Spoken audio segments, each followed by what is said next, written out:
Bom dia, galerinha do segundo ano. Vamos continuar nossas aulas falando agora sobre o comportamento térmico dos sólidos. Nós vimos a definição de temperatura, vimos que o calor é uma energia que transfere temperatura de um corpo para outro, né? E vimos também que o calor ele pode ser transferido em três processos, né? Condução, convecção e radiação. E agora vamos ver a influência da temperatura nesses corpos, né? Que são chamados de processos de dilatação. Então, nos sólidos existem três tipos de dilatação: a dilatação linear, a dilatação superficial e a dilatação volumétrica. Nós vamos ver cada uma delas hoje de forma rápida, começando com a dilatação linear. A dilatação linear é quando o corpo aumenta, né, a sua temperatura e como consequência aumenta o comprimento do corpo. Então imagina que uma barra de ferro, né, e essa barra de ferro eu vou colocar ela numa chama para aquecer, né, vou colocar ela no fogo, literalmente. Então, com o passar do tempo, ela começou aqui com a temperatura inicial e atingiu aqui uma temperatura final. Então a gente percebe facilmente que quando a temperatura vai aumentando, o corpo também vai aumentando a sua estrutura. Então, o que vai acontecer? Ó? Depois de um certo tempo, atinge uma temperatura final, onde essa temperatura final ela é muito maior do que a temperatura inicial, tipo, estava em 20 graus, foi até 120, né? Perceba que aqui vai ocorrer um aumento no comprimento da barra. Então esse comprimento da barra, antes de ser aquecido, a gente chama de L0, que é o comprimento inicial. Então esse aqui continua sendo o comprimento inicial, e esse aumento a gente chama de ΔL, que é a dilatação. É o aumento na estrutura do corpo. É a dilatação linear, que ocorre no eixo X, né? No eixo do comprimento. Então exemplo de coisa que aumenta linearmente, né? O trilho dos trens, né? Um arame de uma cerca, um fio de energia, tudo quando eles são submetidos a temperaturas elevadas, ele aumenta o seu tamanho, certo? Então, estudar dilatação linear é estudar justamente o porquê disso aqui, ó. Por que ele aumenta? Quem é esse ΔL? Então vamos perceber o seguinte, ó, ΔL ele é diretamente proporcional a quem? Ao comprimento inicial.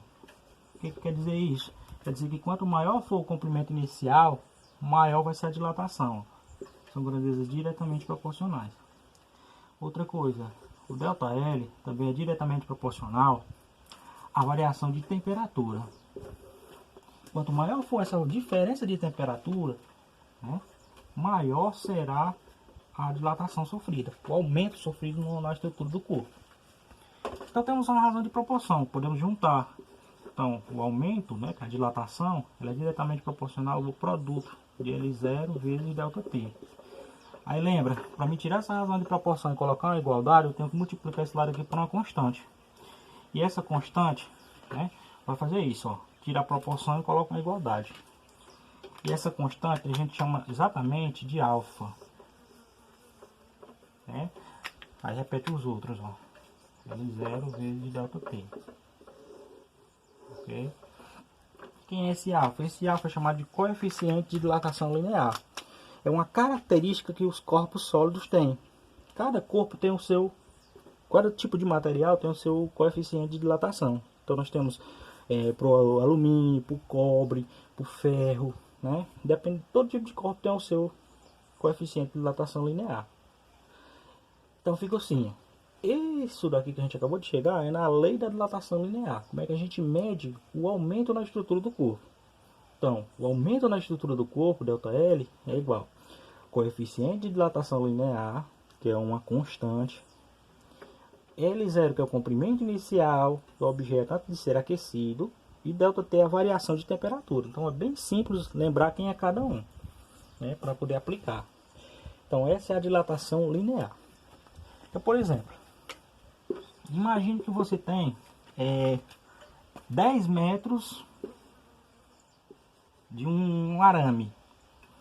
Esse arame tem coeficiente de dilatação 2 vezes 10 a menos 5 grau recíproco, que é essa unidade do coeficiente.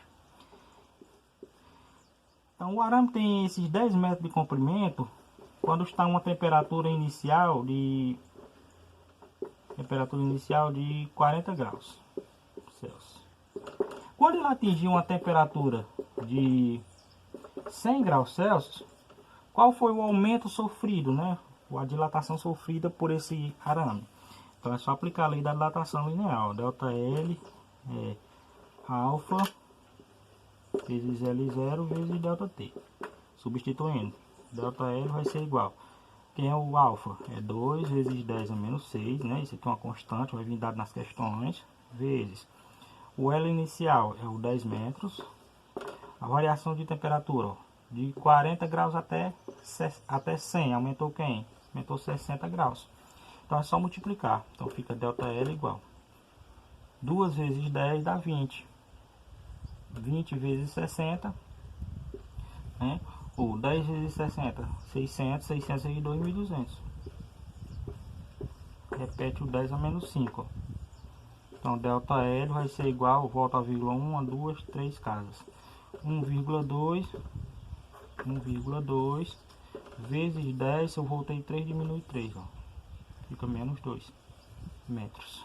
Então esse vai ser o aumento no arame que tinha 10 metros de comprimento. Então você vai somar isso aqui com o que tinha antes para chegar no comprimento final. Então nós vamos chegar numa outra lei, essa, né, para medirmos o comprimento final. O comprimento final é o comprimento inicial mais o aumento. Ok? Então essa é outra lei. Primeiro eu uso a lei da dilatação linear para encontrar o aumento, que é o ΔL, certo? E depois eu somo esse aumento com o que ele tinha antes, que é o comprimento inicial, para chegar no comprimento final. Beleza? Então na lei da dilatação linear nós temos isso, um aumento no comprimento do corpo em uma única dimensão, né?